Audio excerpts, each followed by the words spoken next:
Նախ քաղաքապետարան, որտեղ մինչև գործակարգավարական խորհրդակցության օրակարգի հարցերին անցնելը, քաղաքապետն անդրադարձել է նոր վարչական շրջանի ղեկավարի մասնակցության պահումը կահարույց միջադեպին։ Տիգրան Ավինյանը կատարվածը սադրանք է որակել, նշել, որ բռնության ցանկացած ձև լինի ֆիզիկական, խոսքով թե սադրանքով անընդունելի է։ Քաղաքապետը կոչ է արել զերծ մնալ սադրանքներից և զսպվածություն ցուցաբերել ցանկացած պարագայում։ Վարչական շրջանի ղեկավար Տիգրան Տեր Մարգարյանն էլ քաղաքապետից ու հանրությունից ներողություն է խնդրել կատարվածի համար։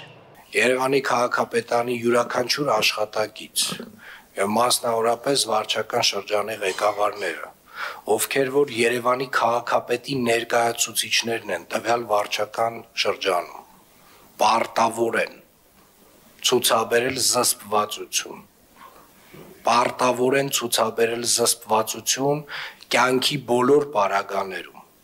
Սադրանքները միշտ կան, ամենուրեք են եւ միշտ կլինեն։ Անընդհատ որևէ մեկը որևէ մի թեմայով, որևէ մի սուտ կասի եւ այդ սուտը վստահաբար մենք կարող ենք որպես սադրանք ընդունել։ Բայց այնուամենայնիվ ես դատավորի դեր չեմ ստանձնելու, հարգելի գործընկերներ, կա քրեական գործ եւ նաեւ քրեական գործի էությունը ցույց է տալիս, որ կա նաեւ երկրորդ կողմ, այնուամենայնիվ, այսինքն կա խուլիգանության հոդվածով անձինք, ովքեր որ ներգրաված են եւ վարույթ է իրականացում։ Այս բան Տեր Մարգարյան, կարծում եմ դուք պետք է ասելիք ունենաք տեղի ունեցածի վերաբերյալ։ Պարոն քաղաքապետ, հարգելի գործընկերներ, սիրելի երևանցիներ, այո, տեսարանը ոչ հաճելիներից էր եւ կարծում եմ, որպես վարչական շրջանի ղեկավար չպետք է տրվեի սադրանքին, պետք է առավելագույնս պահպանեի զսպվածություն։ Ցավում եմ տեղի ունեցածի համար եւ ձեզանից, պարոն քաղաքապետ, եւ մեր հանրությունից եւս մեկ անգամ հայցում եմ ներողամտություն եւ հավատացնում եմ, որ դրանից հետո ես ինքս եկել եմ բազմաթիվ եզրահանգումների։ Ներողություն խնդրել է որպես մեղմացնող հանգամանք կդիտարկվի թե ոչ, ներքին գործերի փոխնախարարը տեղյակ չէ։ Դա մարդու իրավունքն է, ինքը զղջացել է արարքի համար, բայց նաև քրեական վարույթ կա նախաձեռնված։ Լրագրողների հետ զրույցում ասել է Արմեն Մկրտչյանը։ Փոխնախարարը պատասխանել է նաև հարցին, թե արդյոք իրավապահների գործողություններն ուշացած չէին։ Ոստիկանությունը չի թերացել, արձագանքն էլ ուշացած չէր, ասել է փոխնախարարը։ Ներողություն խնդրելը մարդու իրավունքն է եւ ինքը արտահայտվում է եւ զղջացել է արարքի համար, բայց մյուս մասով պատասխանատվության առումով քրեական վարույթ կա նախաձեռնված, ես չգիտեմ դա արդեն նախաքննության մարմինը ինչ կդիտարկի, հա, ներողություն խնդրելը, որպես մեղմացնող հանգամանք կամ դիտարկի կամ չի դիտարկի, բայց այսինքն մի շաբաթ պետք է անցնել նոր որոշել, որ պետք է ներողություն խնդրի։ Ես չեմ կարող քաղաքապետի տեղը պատասխաններ տալ։ Պարոն Մկրտչյան, ոստիկանությունը ինչ սկզբունքով առաջնորդվեց, որ բերման ենթարկեց ոչ թե հարվածողներին, այլ այդ հարվածները ստացածներին։ Ոստիկանությունը արձագանքում է իր ունեցած տեղեկատվության հիման վրա, հասնում է դեպքի վայր, գնահատում է իրավիճակը, համադրում է տեղեկությունները եւ որոշումները կայացնում է իր ուսումնասիրություններով ստացված գնահատականով։ Եթե այսօր Հայաստանում ընտրություններ լինեն, ՔՊ-ն հաղթելու է 50 գումարած 1%-ով, իսկ 2026 թվականին մոտ հնարավոր է անգամ ավելի բարձր տոկոսով։ Լրագրողների հետ զրույցում ազգային ժողովի նախագահն է ասել։ Հալեն Սիմոնյանը նշել է, որ Հայաստանն ունի օրինական ընտրված իշխանություն, անգամ այսօրվա հարցումները ցույց են տալիս, որ իշխող խմբակցությունն առաջինն է եւ ամենամեծ սատարումն ունի ժողովրդի շրջանում։ Այսօրվա հարցումները նույնիսկ ցույց են տալիս, որ իշխող խմբակցությունը առաջինն է հարցումներով եւ ամենամեծ սատարումն ունի Հայաստանի Հանրության ժողովրդի մոտ եւ չգիտեմ էլ ինչ պետք է լինի, այսինքն բոլոր տեսակի հարցումներ, օրինակ AR-ի հարցումը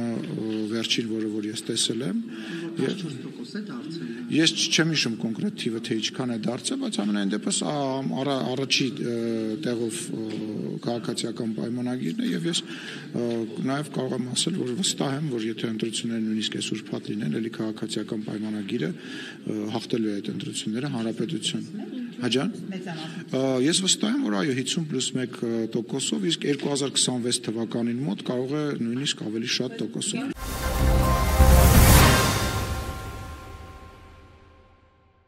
ԱԺ պատիվ ունեմ խմբակցությունը պատրաստ է առանց նախապայմանի քննարկել վարչապետի թեկնածուի հարցը եւ նախաձեռնել վարչապետին անվստահություն հայտնելու գործընթաց։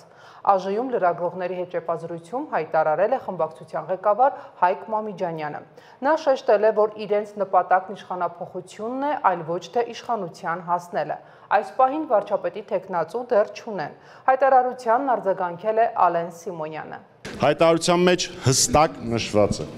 որ մենք պատրաստ ենք ստորագրել եւ քննարկել եւ ստորագրել իմպիչմենտի գործընթացը։ Այսինքն միակ խնդիրը, որ այս պահին մենք այդ փաստաթուղթը մուտք չենք անում, ինչպես նշված է հայտարարության մեջ, որ նամակի մեջ, ավելի կոնկրետ, ավելորդ քաղաքական նկարտումներով գործընթացը չբարթացնելու համար այս պահին պատիվ ունեմ խմբակցությունը տեխնացություն չունի։ Սա միակ խնդիրն է, որը մեզ, այսպես ասած, այս պահին ստորագրել մուտք անելուց կանգնացնում։ Բա ինչ ենք անելու, բա ինչ ենք քաշվանք, բա քաշվանք, բա հիմա ինչ ենք անելու։ Իդեպ 5 պատգամավոր արդեն պատիվ ունեմից գործընթացը աննախադեպ մի բան, աննախադեպ մի դամ 4 տարի անց իմպիչմենտ դաշինքի, ոնց էր, պատիվ ունեմ դաշինքը չէի սպասում, անկեղծ շատ աննախադեպ։ Լրագրողներն ակցիային անցկացրել ազգային ժողովում ի պաշտպանություն լրագրող Հռիփսիմե Ջեբեջյանի։ Լրագրողների հետ շատ զգույշ, ասա ներողություն պաստառներով։ Նշեմ, որ ԱԺ-նիստերի օրակարգում էր նաև ընդդիմադիր Հայաստան եւ պատիվ ունեմ խմբակցությունների կողմից պատգամավոր Անդրանիկ Քոչարյանի վարքագծի վերաբերյալ պատգամավորական էթիկայի հարցերով հանձնաժողով ստեղծելու մասին որոշման նախագիծը։ Կողմ է քվեարկել 28 պատգամավոր դեմ 47-ը, մեկ պատգամավոր էլ ձեռնպահ էր։ Այսպիսով Քոչարյանի վարքագիծը քննարկելու համար էթիկայի ժամանակավոր հանձնաժողով չի ձևավորվի։ Հիշեցնենք Քոչարյանը ճեպազրույցի ժամանակ թիրախավորել էր լրագրողին։ Լրագրողը ստորագրահավաք էր նախաձեռնել, որով ԱԺ խմբակցություններից պահանջում էր նախաձեռնել ԱԺ էթիկայի ժամանակավոր հանձնաժողով ձևավորելու գործընթաց քննարկելու ԿՊ-ական պատգամավոր Անդրանիկ Քոչարյանի վարքագիծը։ ԱԺ Հայաստան եւ պատիվ ունեմ խմբակցությունները ընդառաջելով դիմումին շրջանառության մեջ էին դրել նախագիծը։ Հաշվի առնելով, որ հայտնի միջադեպից հետո պատգամավորներից մեկը սկսել է աստվածաշունչ ընթերցել եւ սաղմոսներ անգիրանել, պարզապես հիշեցման կարգով սաղմոս 36-ին թող ուշադրություն դարձնի, Եսայա 13-11-րդ կետին ուշադրություն դարձնի, շարունակի աստվածաշնչյան ընթերցումները, դա հաստատ օգուտ կբերի ապաշխարելու եւ դժվարություններ չունենալու այդ պարզ հասարակ բառը ասելու ներողություն։ Սա առաջինը չի, սա երկրորդն է։ Չեք պատասխանում։ Ձեր սիրելիսը հոգեվորականը խնդրել է։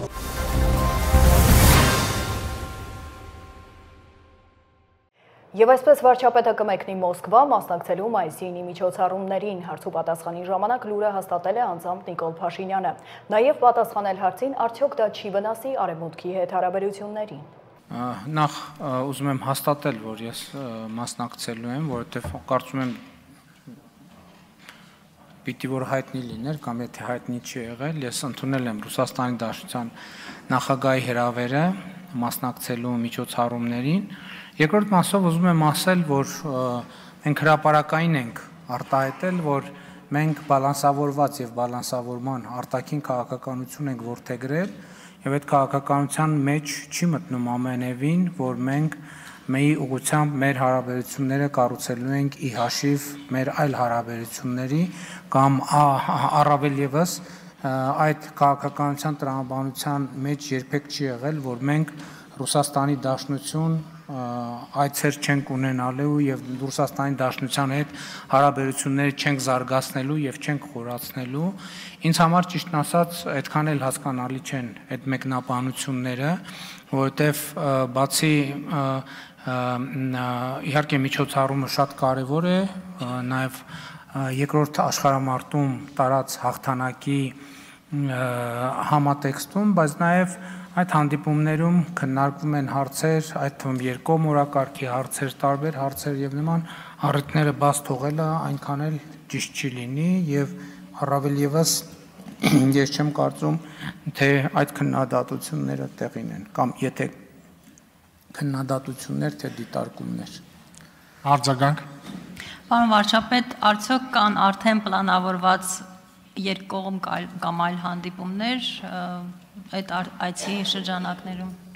Դե գիտեք, միջոցառումը ավելի շատ նվիրված է լինելու մայիսի 9-ին, այսինքն նկատի ունեմ դա ինչ որ առումով ֆորմալ գագաթնաժողով չէ, որ շփումներ կլինեն, բայց որքանով այդ շփումները կֆորմալացվեն, վստահ չեմ, որովհետև շատ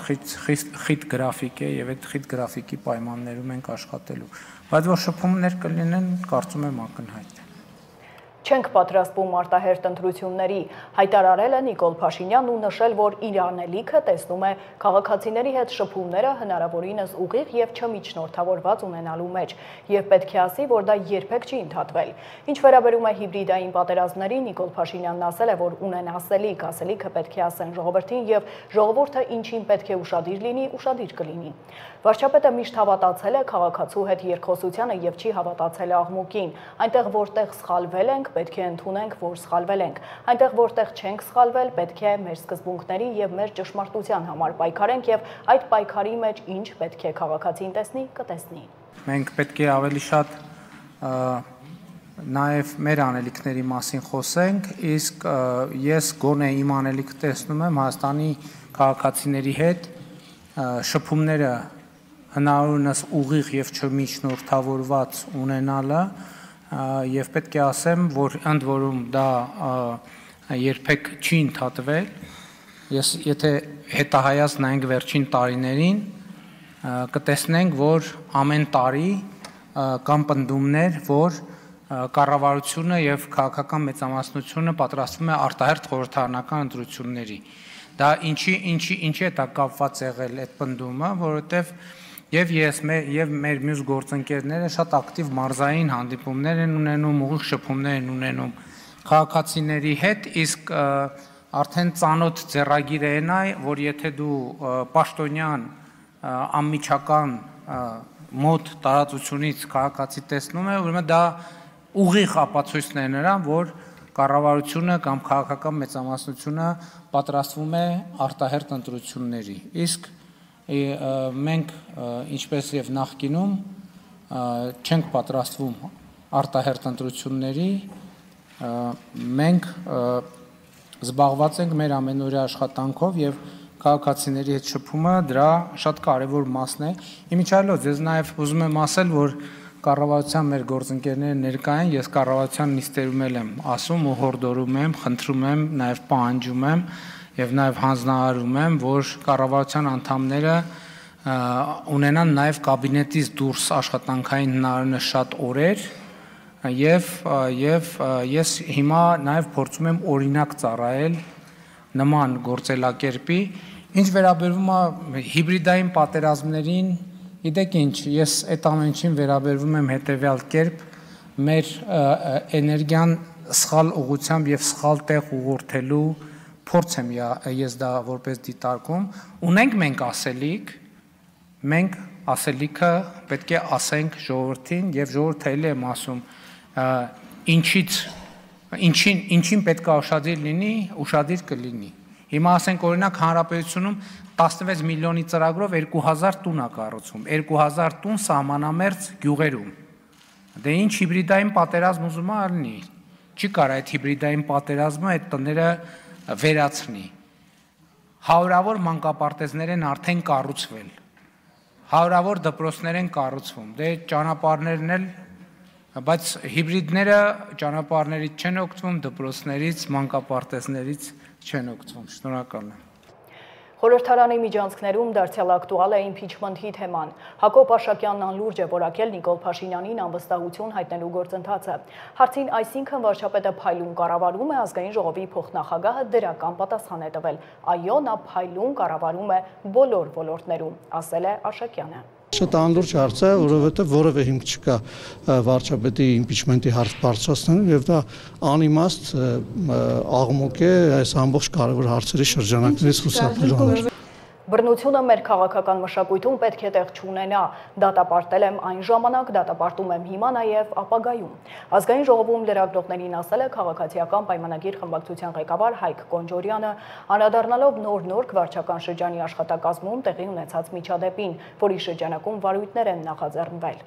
Համոզմունք ունեմ, որ ընդհանրապես բռնությունը մեր քաղաքական մշակույթում պետք է տեղ չունենա, մնացածը քաղաքական պատասխանատվության մաս է, ասել է Կոնջորյանը։ Ես կդատապարտեի բռնությունը եւ հիմա էլ եմ դատապարտում բռնությունը, դատապարտում եմ ֆիզիկական բռնությունը, դատապարտում եմ վերբալ բռնությունը, դատապարտում եմ հոգեբանական բռնությունը, ես դատապարտում եմ բոլոր տեսակ բռնությունները, դատապարտել եմ այն ժամանակ, դատապարտում եմ հիմա եւ դատապարտելու եմ նաեւ ապագայում։ Եվ ես կարծում եմ ու համոզմունք ունեմ, որ ընդհանրապես բռնությունը մեր քաղաքական մշակույթում պետքա տեղ չունենա։ Մնացածը ես կարծում եմ քաղաքական պատասխանատվության մասը, ես կարծում եմ, որ ամեն դեպքում, քանի որ նոր-նորքի թաղապետը այլ քաղաքական ուժի ներկայացուցիչ է, ես կարծում եմ, որ դա իրենց քաղաքական պատասխանատվության տիրույթում է, իրենց քաղաքական պատասխանատվության տիրույթում է եւ քաղաքապետարանի քաղաքական պատասխանատվության տիրույթում է։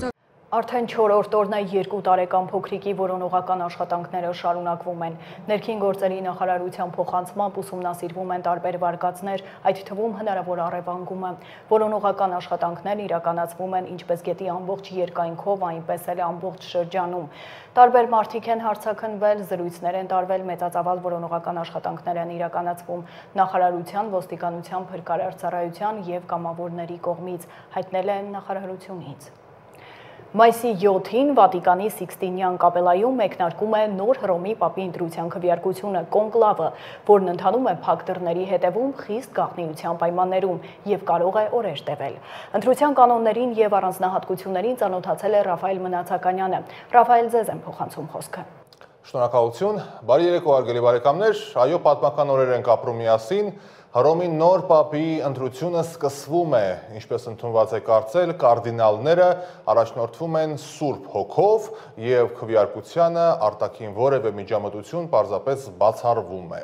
Այն կանխելու համար կոնկլավը լիովին մեկուսացված է արտաքին աշխարհից եւ դրա համար ստեղծված են բոլոր պայմանները։ Այսպիսով, մինչ Հռոմի Ֆրանցիսկոս Պապի իրավահաջորդի ընտրությունը 133 կարդինալները փակվում են Սիքստինյան կապելայում։ Մինչ բուն ընթացքը նրանցից յուրաքանչյուրը երթվելու է ավետարանի վրա, որ մանրամասները գաղտնի է պահելու մինչև իր կյանքի վերջը։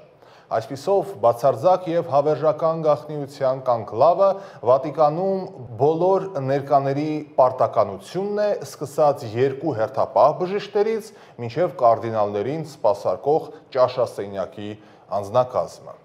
Այսպիսով, կատարյալ մեկուսացում հույժ գաղտնիություն անորոշ ժամանակով։ Պաշտոնական Վատիկանը եւ կուլիսային հարցերին տիրապետող մարդիկ որոշ ուշագրավ մանրամասներ են հայտնել գործընթացից, որը որպես կանոն առանձնապես չի լուսաբանվում, բայց մենք այսօր կփորձենք հասկանալ ինչ հաջորդականություն է լինելու։ Այսպիսով, կատարյալ վստահության համար մատուրը եւ 2 հյուրատները ստուգվում են խոսափողերի եւ լսողական սարքերի միջոցով, որ հանկարծ որևէ մեկը որևէ բան չլսի, նկատի ունեմ դրսից։ Հեռախոսի կամ Wi-Fi-ի ազդանշանների ներթափանցումը ներսից կամ դրսից կանխելու համար օգտագործվում են հատուկ էլեկտրոնային խցիկներ։ Ինտերնետ կապը, ինչպես ենթադրում եք, ամբողջ տարածքում անջատված է հատուկ խլացուցիչներով։ Ապահովել է նաև կարդինալների լիարժեք մեկուսացումը, որը անհրաժեշտ է ոչ միայն քվեարկության գործընթացը գաղտնի պահելու, այլև այսպես կոչված չարամիտ ուժերի կողմից համակարգը կոտրելու փորձերը կանխելու տեսանկյունից։ Կաթոլիկները ասում են, որ Պապի ընտրությունը առաջնորդվում է ոչ թե քաղաքականությամբ, այլ Աստծո կողմից։ Դե սա իհարկե գեղեցիկ է հնչում, բայց այդքանն էլ վստահություն կարծես թե չի ներշնչում, որովհետև հիերարխիայի շանսերը բավականին լուրջ են։ Այսպիսով, կոնկլավ մտնելուց հետո բոլորը պատրաստվում են հանձնել էլեկտրոնային սարքերը, այդ թվում հեռախոսները, պլանշետները, խելացի ժամացույցները, Վատիկանի սեփական ոստիկանական ուժերը ևս պահպանելու են այդ կանոնների լիակատար պահպանությունը։ Յուրաքանչյուր ոք, ով աշխատում է Վատիկանի տարածքում, կոնկլավի ընթացքում, ենթարկվում է խիստ զննման, նրանց նաև արգելվում է շփվել ընտրող կարդինալների հետ։ Ներսում կան միայն հատուկ, այսպես կոչված ռադիոընդունիչ սարքերը, հատուկ դեպքերի համար, օրինակ, եթե տարեց մարդիկ են հանկարծ որևէ մեկին բժշկի դիմելու կարիք լինի կամ անհապաղ հարց կա միջամտելու համար, կամ գուցե պետք է հնչեցնեն բազիլիկայի զանգերը, նրանք ևս կարող են կապ հաստատել։ Ինչևէ, ինչպես է ընտրվելու հաջորդ պապը, սա հարց է, որ կարծում եմ շատերին է հետաքրքրում, Հռոմի պապը ղեկավարում է հսկայական եւ շատ հարուստ կազմակերպություն, որը ունի զգալի բարոյական հեղինակություն ամբողջ աշխարհում եւ ազդում է համաշխարհային գործերի վրա սկսած հակամարտությունների լուծումներից մինչեւ անգամ սեռական էթիկայի հարցերը։ Այո, այդպես է որ կա, թե ում է ընտրելու կոնկլավը եւ որոնք են այդ անձի հայացքներն ու առաջնահերթությունները, կարծում եմ մենք շատ շուտով կիմանանք։ Բայց մինչ դա մի փոքր պատմական ակնարկ։ Մինչ 1907 թվականը որոշ կաթոլիկ միապետեր վետոյի իրավունք ունեին պապի ընտրության հարցում։ Այսօր քննարկումների վրա ազդելու փորձերը առավել ցայտուն դրսևորվում են իհարկե լրատվական միջոցների հրապարակումներով։ Սա այսպես գրեց, սա այնպես արեց եւ կարդինալներն ու թեկնածուները շատ ավելի հայտնի են դառնում նախապես։ Օրինակ, հայտնվել են հրապարակումներ ենթադրյալ, այսպես կոչված ֆավորիտ իտալացի կարդինալ Պիետրո Պարոլինի ինքնավստահության մասին, նաև տեսահոլովակներ են հայտնվել, տեսահոլովակի հերոսը դարձել անգամ ֆիլիպինցի կարդինալ Լուիս Անտոնիո Թագլը, ով երգում է ոչ ավել ոչ պակաս Ջոն Լենոնի Imagine երգը եւ այսպես շարունակ։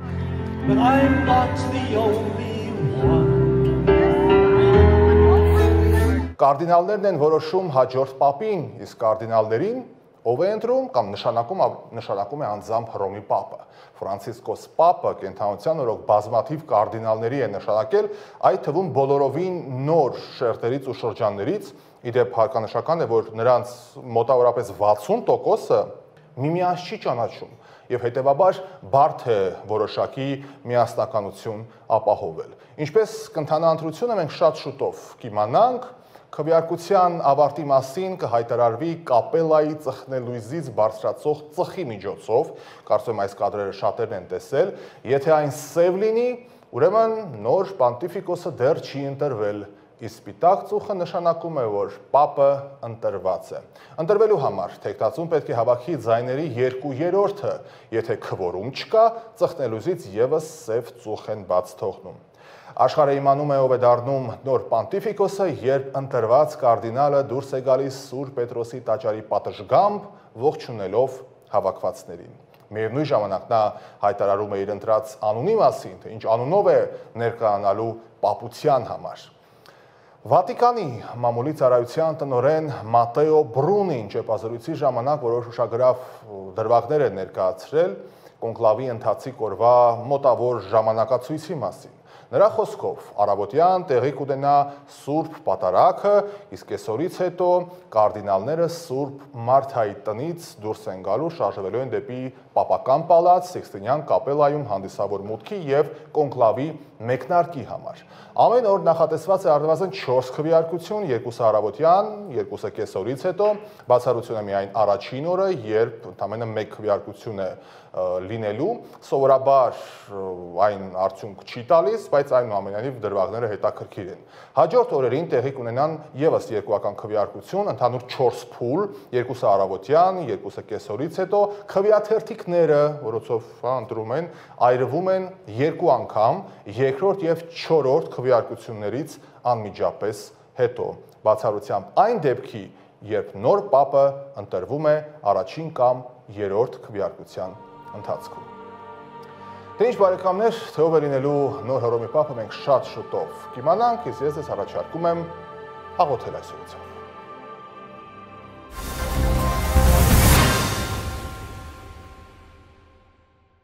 Անվտանգության խորհրդի քարտուղար Արմեն Գրիգորյանի խոսքով ԱԽ գրասենյակը հավաքագրում է կոռուպցիայի մասին այն բոլոր հրապարակումները, որոնք տեղ են գտել մամուլում եւ որոնց մասին խոսել է վարչապետը։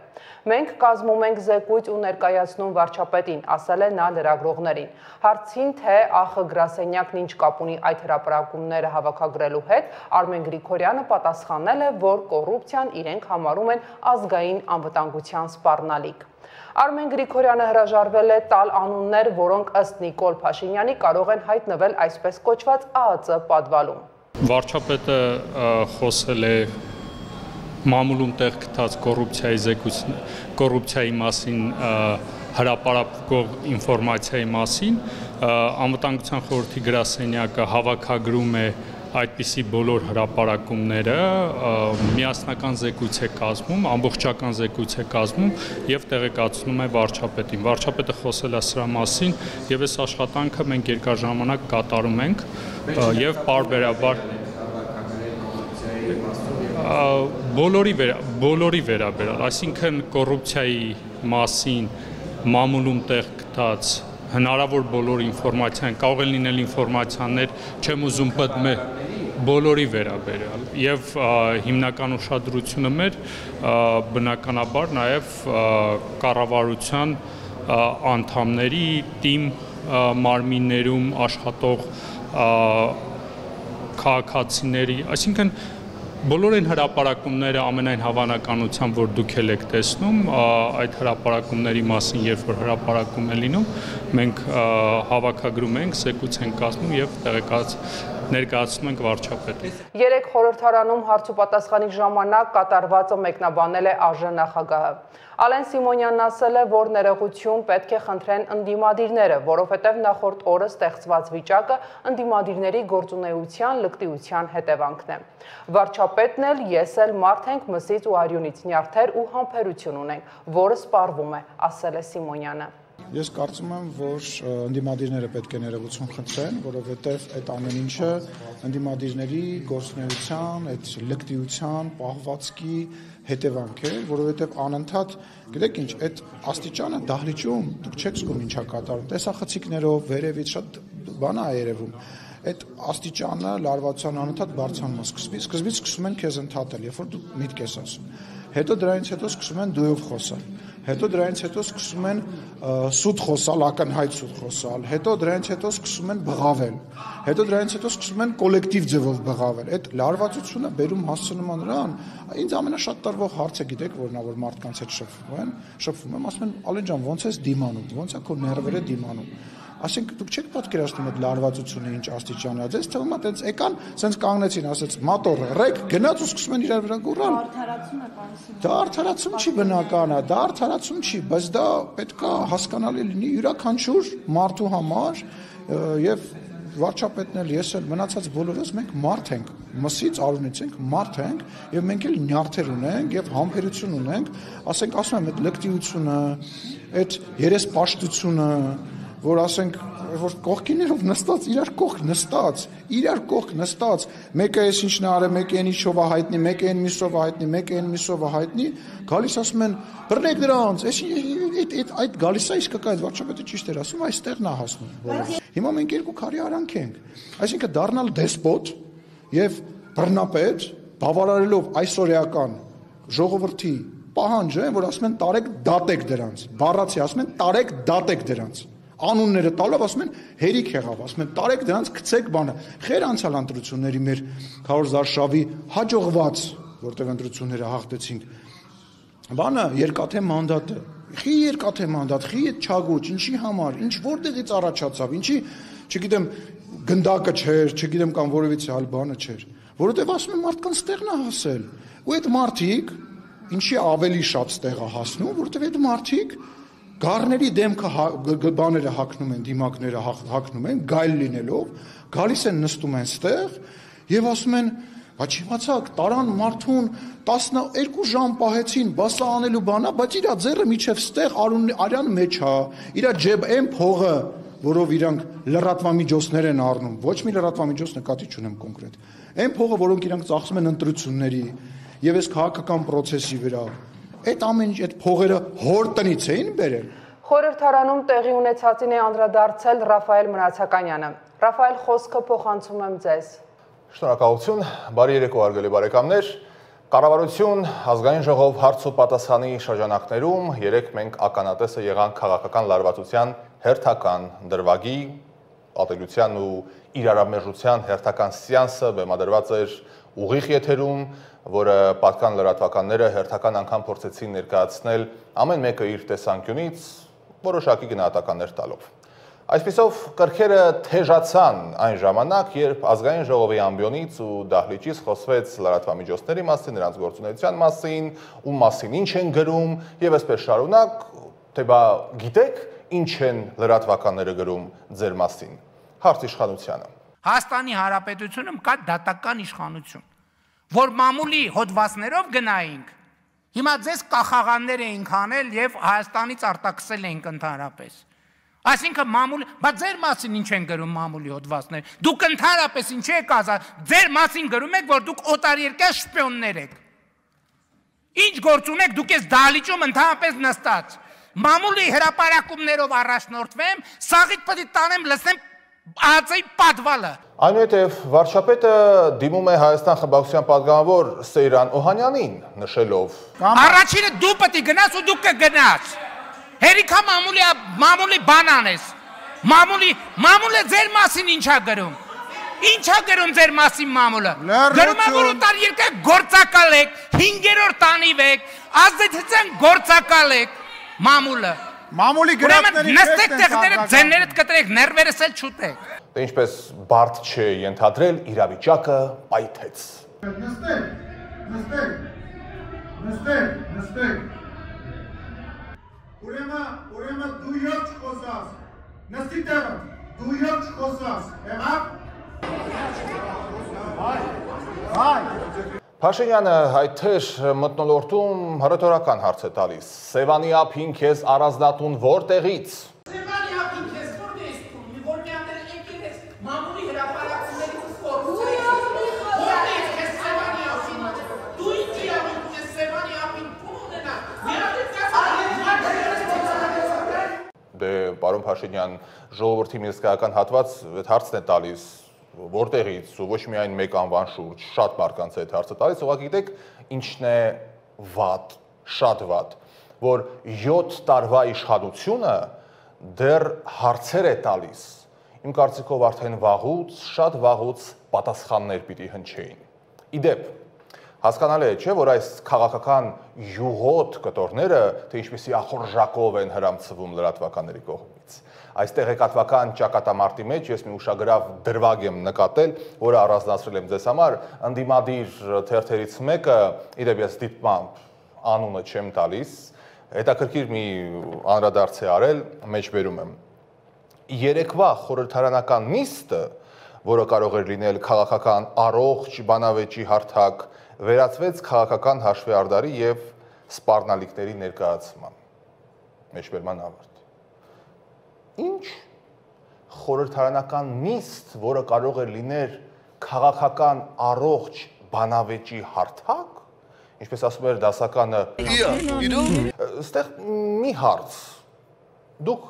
երբ եք վերջին անգամ տեսել, որ մեր ազգային ժողովում քաղաքական առողջ բանավեճ ու առողջ քննարկում լինի։ Սադրանքը սադրանքի ետևից, ատելության այնպիսի չափաբաժին, որ առողջ տրամաբանությունը գոյություն չի կարող ունենալ, առողջ բանավեճ կարող է լինել։ Այս պատմության մեջ, գիտեք նաև որն է վտանգավոր, որ ցանկացած մեկնաբանություն մեկնաբանողին դնում է իրապես անհարմար իրավիճակի մեջ։ Շախմատի լեզվով ասած, ցունցվանք, որ ինչ անես միևնույն է քեզ մեղադրելու են եւ քո դեմ ես գործելու։ Ընդդիմության ծեծ ու ջարդը մարդկանց հիշեցնես, քաղաքական հաշվեհարդարները, հանցանքները, ինչ որ եղել է մեր երկրում, իրենց օրոք տեղի ունեցած ճնշումները, կեղծիքները, մարտի 1-ի դեպքերը եւ այսպես շարունակ, ինչ որ եղել է, դա հիշեցնես, կասեն, ահա, իշխանական ես։ Ասես, մի րոպե, կներեք, այդ ամեն մեկի տակ միլիոններ ա դրած, աղքատ մարդիկ չեք, բայց երկիրը աղքատ է, դուք բավականին հարուստ։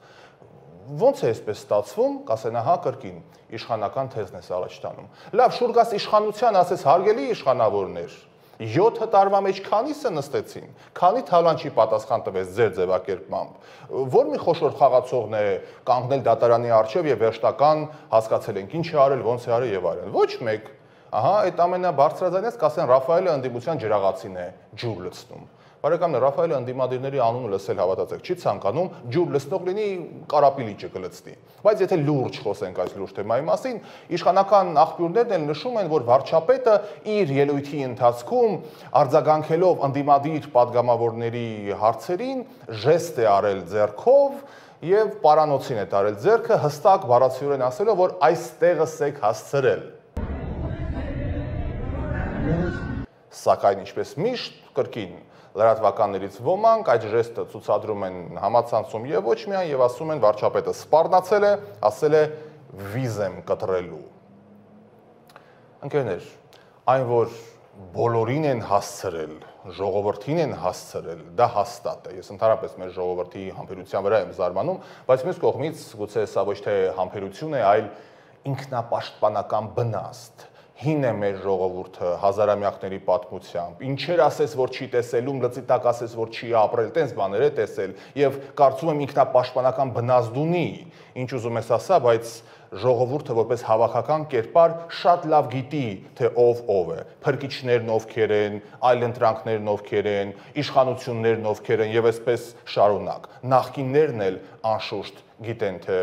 ինչ է եւ ինչպես։ Ու ամփոփելով մտքերս, ասեմ հետեւյալը. Ես անկեղծ չգիտեմ այդ ժեստը ցույց տալով Փաշինյանը ինչ է ասել, թեպետ կադրերը որ ուշադիր նայեք, գուցե եւ պարզ դառնա, բայց ես փորձագետ չեմ, որ կադրերը դանդաղացնեմ եւ ինչ որ գնահատականներ տամ։ Բայց այս տարիների ընթացքում լրատվականում լինելով կասեմ հետեւյալը. ինչքան թաթիկներն է կտրել, ինչքան պատերին է ծեփել ու ասֆալտին է փռել, այդքան էլ վզներն է կտրելու։ Մտածեք այդ ուղղությամբ։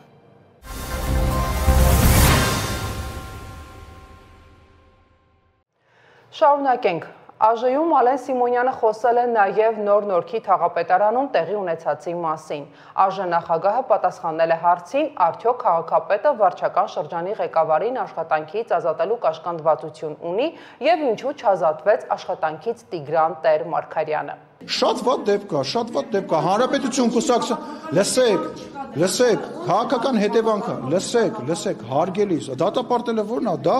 հանրապետության կուսակցության հասցեատեր, գիտեք հասցեատերով է։ Լսեք, քաղաքապետի ենթակայության, քաղաքապետը իր կարծիքը ասել է, ես 100 անգամ ասել եմ, երեք վարչապետը ասել է, հետևանքը, լսեք, գիտեք ինչն է կարևոր։ Կարևոր է, որ այդ հետևանքը հանրապետություն կուսակցությունը բանը գիտակցի։ Պետք է իրանք գիտակցեն, որ այդ հետևանքը լինելու է։ Այդ հետևանքը կարող է այդ րոպեին չլինի, մի ժամից չլինի, բայց իմ կարծիքով հանրապետություն կուսակցությունը, եթե հետևություն չարեց եւ իր վրա քաղաքական պատասխանատվություն չվերցրեց, հանրապետություն կուսակցությունը ինչպես մի 6 ամիս առաջ բարձր արդյունքներ գրանցեց եւ վստահություն ստացավ ժողովրդից, դրա հակառակն է ստանալու։ Թաղապետարանի միջադեպից մանրամասներ է ներկայացրել նաև ակտիվիստ Արթուր Չախոյանը։ Նա սուտ է որակում լուրը, թե իբր մանկապարտեզի տեսանյութում ինքը թաղապետին վիրավորել է։ Չախոյանը ներկայացրել է տեսանյութը եւ որևէ բառ որևէ մեկի հասցեին, այդ թվում թաղապետին չի ասվում։ Ակտիվիստը նաև ասել է, որ չերելու կասկածում, որ վարչական շրջանի ղեկավարը շարունակելու է աշխատել։ Որևիցի մեկի հասցեին, այդ թվում թաղապետի ոչ մի վիրավորական խոսք եւ առհասարակ ոչ մի նշում թաղապետի հասցեին որևիցի խոսք չի եղել։ Բացի այդ, համացանցում վերջի ժամանակահատվածում դեպքի վերաբերյալ շարարկվել է այն, որ մենք ներկայացել ենք դա մանկապարտեզի աշխատանքները որպես ավարտված եւ այդ ինչ որ երեխեքներ են հաճախում մանկապարտեզ, հարգելի ժողովուրդ ջան, լրատվամիջոցներ ջան, ես որդեգրել եմ մի սկզբունք, որն այն է, որ ես երբևիցե սուտ չեմ խոսում։ Վերջի ժամանակահատվածում շարարկվում էր, թե իբրև ես, թե պարոն Մանուկյանը պահանջել ենք թաղապետի հրաժարականը։ Որևիցե մեկը չի կարող բերի այնպիսի հրապարակում կամ տեսանյութ, որտեղ մենք ասում ենք, մենք պահանջում ենք թաղապետի հրաժարականը։ այլ ընդհակառակը դա այնպիսի բան է, որը քննարկման նույնիսկ ենթակա չի եւ իրանք իրենց այսպես ասած ճակերտավոր քաղաքակիրթ իրանց որոշումը պետքա կայացնեն, որը իրանք չկայացեցին եւ ամբողջ հանրությունը տեսնում է իրանց իրական դեմքը։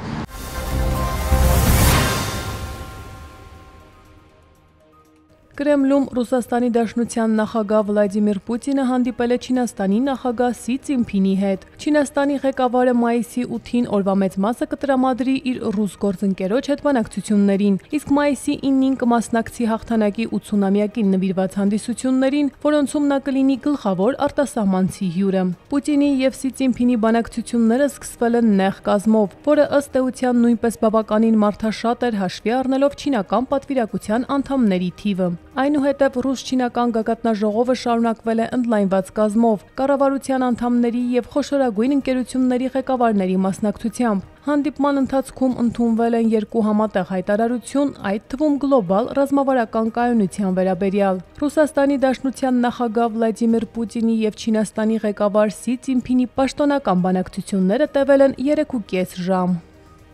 Ռուսաստանը դադարեցնում է բոլոր ռազմական գործողությունները, սկսվել է Ռուսաստանի Դաշնության նախագահի որոշմամբ ի պատիվ հայրենական մեծ պատերազմի 80-ամյա հաղթանակի հայտարարված հրադադարը։ Այն կգործի մայիսի 8-ից մինչև մայիսի 11-ը ընդհանուր 72 ժամով։ Պուտինը հրադադարի մասին հայտարարել է ապրիլի վերջին։ Մայիսի 3-ին Ուկրաինայի նախագահ Վլադիմիր Զելենսկին հրապարակայնորեն մերժել է այդ առաջարկը։ Ռուսական կողմից նշել են, որ Ռուսաստանի Դաշնության զինված ուժերը պետք է պատրաստ լինի ետ մղել հարձակումները, եթե Ուկրաինան խախտի հրադադարը։ Ռուսաստանն ակտիվացրել է Ուկրաինայի Սումիի մարզի հրետակոծությունը եւ մեկ մարդու զոհվելու պատճառ դարձել։ Թեև Ռուսաստանի Դաշնության նախագահը հայտարարել է երրորդյա հրադադար, որը ռուսական կողմի փոխանցմամբ ուժի մեջ է մտել այսօրվանից։ Ուկրաինայի ռազմաօդային ուժերի տվյալներով մայիսի 8-ի գիշերը ռուսական կողմը Սումիի մարզում ուժեղացրել է մարտավարական ավիահարվածները, օգտագործելով կառավարվող ռումբեր։ Մասնավորապես մայիսի 8-ի առավոտյան հակառակորդը ավիահարվածներ է հասցրել Բելոպոլսկայա համայնքի տարածքին։ Հարվածների հետևանքով 3 բնակելի շենքերում հրդեհներ են բռնկվել։ Փրկարարները դեպքի վայրում աշխատել են գիշերվանից մինչև առավոտ։ Զոհվել է 1 քաղաքացիական անձ։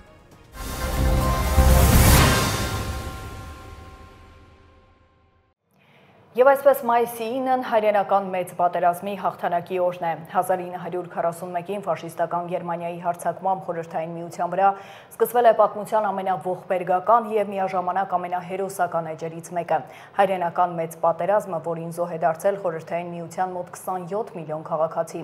Ոչնչացվել են հազարավոր քաղաքներ ու գյուղեր։ Ֆաշիզմի դեմ մարդկության հաղթանակի գործում հսկայական էր հայերի ավանդը։ Պատերազմին մասնակցած 600,000 հայերի կեսն այդպես էլ չվերադարձավ ճակատից։ 100-ից ավելի հայորդի արժանացավ ամենաբարձր Խորհրդային Միության հերոսի կոչման։ 63 հայ գեներալներ ղեկավարել են խոշոր զորամիավորումներ, դիվիզիաներ, կորպուսներ, բանակներ, իսկ Հովհաննես Բաղրամյանը եղել է Մերձբալթյան առաջին ռազմաճակատի հրամանատարը։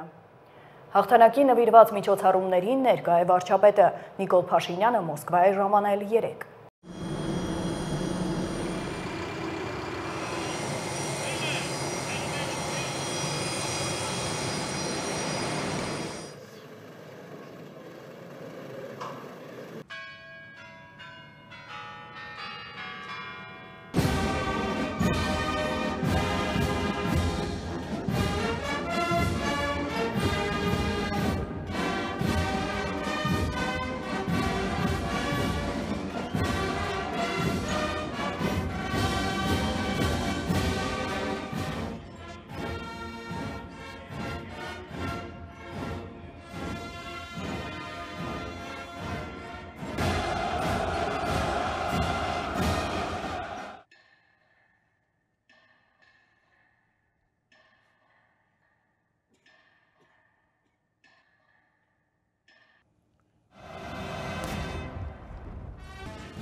Տոնակատարությունների շրջանակում մի պատիվ օտարերկրյա պատվիրակությունների ղեկավարների ինտրիգի ժամանակ վարչապետը ոչ ֆորմալ հանդիպումներ է ունեցել արտերկրի գործընկերների հետ։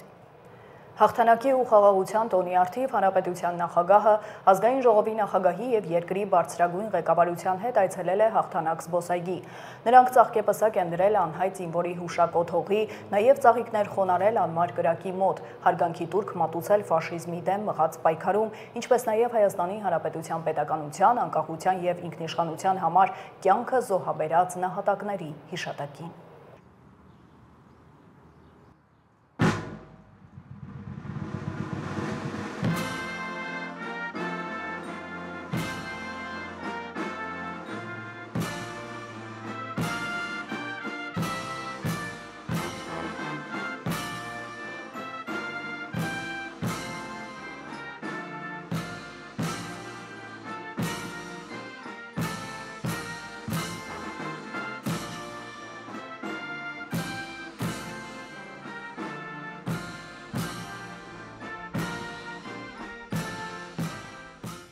Շարունակենք։ Խաղաղության պայմանագրի ստորագրման հարցով գուցե առաջիկայում լավ նորություններ լինեն։ Հաղթանակի զբոսայգում ազատության հետ զրույցում տեղեկացրել է արտաքին գործերի նախարարը։ Հարցին կան բանակցություններ Բաքվի հետ, եթե այո, ապա դրանք Ադրբեջանի նախապայմանների շուրջ են, արտաքին քաղաքական գերատեսչության ղեկավարը պատասխանել է, որ ամեն ինչ ասված է, ըստ էության թարմացնելու տեղեկություն չկա։ Մենք ինչպես պատրաստ ենք վարկյան առաջ սկսել այդ ուղղությամբ խորհրդակցությունը, այնպես էլ այժմ պատրաստ ենք։ Իհարկե, ցավոք սրտի տարբեր հայտարարություններ ենք լսում ադրբեջանական կողմից, առայժմ առաջընթաց չկա, բայց խոսակցություն կա եւ ինչպես ցանկացած բանակցության դեպքում համբերությամբ զինվենք եւ գուցե առաջիկայում լավ նորություններ լինեն։ Ինչ առումով լավ նորություն։ Խաղաղության պայմանագրի ստորագրման։ Բայց այս պահին դեռ իրավիճակը նույնն է։ Ասացի, որ խոսակցություն կա, բայց շոշափելի արդյունք առայժմ ոչ։ Հայաստան-Ադրբեջան խաղաղության համաձայնագրից է խոսել նաև անվտանգության խորհրդի քարտուղարը։ Արմեն Գրիգորյանը պատասխանել է լրագրողների հարցին, թե ինչ քայլեր են ձեռնարկվում Ադրբեջանի կողմից հրադադարի խախտումների առնչությամբ։ Հայաստանը խնդրել է դիվանագիտական ճանապարհով տվյալներ տրամադրել խախտումների վերաբերյալ, որոնց մասին Ադրբեջանը հայտարարում է, նրանց մասին հետաքննություն է կատարել Հայաստանը եւ փոխանցել է Ադրբեջանին բոլոր միջադեպերի վերաբերյալ։ Իսկ երբ որ Ադրբեջանն է հայտարարում դրա մասին եւ կներեք Հայաստանի հայտարարած խախտումների վերաբերյալ, որ Ադրբեջանն է խախտումներ կատարել, դրանց վերաբերյալ Հայաստանը տվյալներ է փոխանցել Ադրբեջանին եւ ակնկալում է մանրամասն հետաքննություն դրանց վերաբերյալ։ Ադրբեջանը մեզ ինչ տվյալներ է փոխանցել, ասացիք փոխանցել է ես իրենց կողմից ըստ իրենց խախտումների վերաբերյալ եւ մենք հետաքննություն ենք կատարել դրանց մասին եւ պարզել է որ ընդհանուր առմամբ այդպիսի խախտումներ չեն եղել։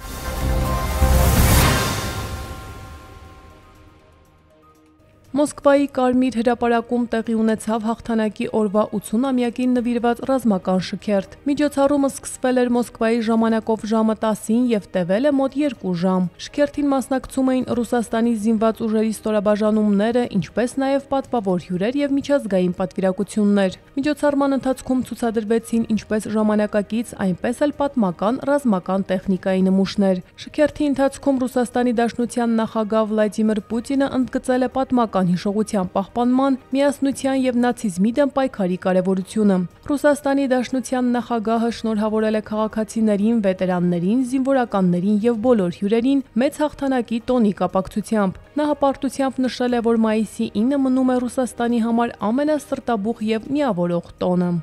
3 Սիքստինյան կապելայի ծխնելույզից սպիտակ ծուխ դուրս եկավ ազդարարելով, որ կարդինալների կոնկլավը ընտրել է Ռոմի 267-րդ պապին։ Նոր Հռոմի պապ է ընտրվել 69-ամյա կարդինալ Ռոբերտ Ֆրենսիս Պրևոն Չիկագոյից։ Նա պատմության մեջ առաջին ամերիկացի պապն է։ Նա վերցրել է Լեո 14-րդ պապական անունը։ Ռոմի 267-րդ պապը դուրս եկավ Սուրբ Պետրոսի տաճարի պատշգամբ եւ ողջունեց հավատացյալներին որպես պապ հանդես գալով իր առաջին հրապարակային ելույթով։ Նոր պապը կփոխարինի Ֆրանցիսկոս պապին։ Ռոմի Ֆրանցիսկոս պապը մահացել է սրտի կաթվածից ապրիլի 21-ի վաղ առավոտյան Վատիկանի Սանտա Մարտայի իր կեցավայրում։ 88-ամյա Ֆրանցիսկոս պապին հուղարկավորել են ապրիլի 26-ին։